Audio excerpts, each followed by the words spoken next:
ಕೈ ತಗೋದು ಚಲೋ ಬಿಡು. ಸುಮ್ಮನೆ ಮೂಗ್ ಹಾಕೊಂಡ್ ಕುಂಡ್ರೋದ್ ಬಿಟ್ಟು ಗಡ್ಡಕ್ಕೆ ಹಾಕೊಂಡ್ ಕುಂಡ್ರತಾರ. ಒಂದ್ಸಲ ಯೂಸ್ ಮಾಡಿ ಬ್ಯಾಸ್ಗ ಒಗದ್ಬಿಡ್ಬೇಕು. ಅಲ್ಲೇ ಇಲ್ಲ ಅನ್ಬೇಕು ಅಷ್ಟೇ ಬ್ಯಾಗ ಒಗಿಬೇಕು. ಅದ ಮಾಸ್ಕ್ ಮತ್ತೆ ಯೂಸ್ ಮಾಡೋದ್ರಿಂದ ಇನ್ಫೆಕ್ಷನ್ ಬರ್ತೈತಿ. ಆದ್ಮೇಲೆ ಸೋಪ್ ವಾಟರ್ ಹಾಕಿ ಚಂದ ಒಣಗಿಸ್ಬೇಕು. ಇಷ್ಟೆಲ್ಲ ಮಾಡ್ಬೇಕು ಅಂದ್ರೆ ಕೈ ತಗೋದು ಚಲೋ ಬಿಡು.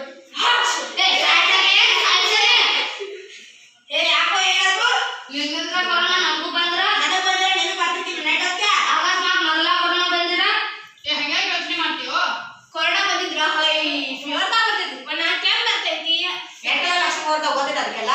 ಅದಕ್ಕೆ ಡಾಕ್ಟರ್ ಹತ್ರ ಹೋಗೋದ ಚಲೋ ಅಲ್ಲ. ಯಪ್ಪ ನನಗ್ ಜ್ವರಾನು ಬಂದಿಲ್ಲ, ಕೆಮ್ಮು ಬಂದಿಲ್ಲ, ಶೀನು ಬಂದಿಲ್ಲ. ಸುಮ್ಮಕ್ಕ ಮೂನ್ಯಾಗ ಬಿಡುಗಳು ಅದಕ್ಕ ಶೀನ್ಯಾಗ ಉಳ್ಕೊಂಡ್ ಬಿಡಪ್ಪ. ನಿಮಗೆ ಇನ್ನೊಂದು ವಿಷಯ ಗೊತ್ತೈತಿ, ಆಗಾಗ ಬಿಸಿಲು ಕುಡ್ಬೇಕ. ಬಿಸಿಗೆ ಕೊರೋನಾಗ